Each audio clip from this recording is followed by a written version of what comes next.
We're going to take you now to Washington, D.C. and to Capitol Hill, where Fulton County Commissioner Mo Ivory, who we should note has recently launched a campaign for Fulton County Commission chairperson, was on the Hill today just moments ago. This is all happening within the last half an hour or so, talking with and answering questions from U.S. Senator Raphael Warnock, a Democrat, about the recent FBI raid of a Fulton County election facility. Here is some of their conversation. What did they tell you that they were doing? How did they explain their presence in Fulton County? There was very little conversation. They told us to step back. They were here to get everything related to 2020, and that they would go in and get what they needed, and there was very little conversation. Right. Now, this was an FBI raid, correct? Correct. And we all saw it, but I just want to establish that for the record. This is a raid by the FBI. Yes. But Tulsi Gabbard, the Director of National Intelligence, was on the scene. Correct. Is that correct? Correct. Do you know what she was doing there? You saw her yourself. Yes, I did. Do you know what she was doing there? I don't know why she was there. Okay. Did the FBI tell you where they were taking the ballots or what they were going to do with them? No. Since the raid, have you received any information about how the ballots are being handled or what measures are in place to ensure that no one is tampering with those ballots? No. What types of sensitive voter data were contained in the boxes of ballots and other materials taken by the FBI? The materials included were the actual ballots, recap sheets, results tapes, and absentee ballot envelopes that contained personally identifiable information. Right. As a commissioner, as a servant of the people of Fulton County, are you concerned about what the administration will do with such sensitive data from Fulton County voters? Yes. Thank you so very much for your testimony. I have demanded an explanation from Pam Bondi about this raid. So far, I have not heard back from her. She has not offered one, but we'll keep demanding answers because if we don't stand up now, they won't stop with Fulton County. We saw this in Minneapolis, Minnesota, when Attorney General Bondi attempted to seize the state voters' roll in exchange for the withdrawal of ICE agents. They literally said, you want ICE out of your community? Hand over your voter rolls.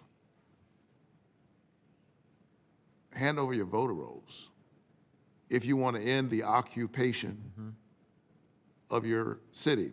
And I call it that because there are 600 police officers, over 3,000 federal agents. This is their project. They are already trying to cast doubt on the 2026 elections. Commissioner Ivory, what keeps you up at night when you think about the midterm elections, when you think about the seizing of voter rolls or voter records in Fulton County, a ransom note from the Attorney General to the people of Minneapolis? Does that bother you at all as you think about the midterm elections? Yeah, I mean, what we're seeing is a preview of what could happen nationally, which is attempted takeovers from multiple angles. I worry about the election workers who are everyday people coming to work to support their families and feel intimidated just going to work every day. The Fulton County Republican Party attempted to nominate 2 known election deniers to our Board of Registrations and Elections as a part of this. It's a complete movement. So what keeps me up at night is knowing that we in Fulton County are able and have secure, fair, and free elections. But voter suppression is a tactic that keeps people at home. And we have to fight to make sure that people know that their vote is important and that they have the right to exercise it. To proceedings from Capitol Hill between U.S. Senator Raphael Warnock, a Democrat, and Fulton County Commissioner Mo Ivory, who recently launched a campaign for Fulton County Commission chair. They were discussing the recent FBI search warrant that was executed in the Fulton County election hub. We should point out the administration's perspective on this as well. For as much as we understand it right now, the Department of Justice and the FBI have been reasonably tight-lipped about the search warrant and about the details of the investigation behind it. The president, during the State of the Union address last night, said this, and I'm going to quote here from a transcript of his remarks. "The cheating is rampant in our elections. It is rampant. It's very simple. All voters must show voter ID." And the president went on to discuss other election-related topics in this section of his speech. We still don't know the outcome of this ongoing investigation, and litigation continues on it. We should point out this.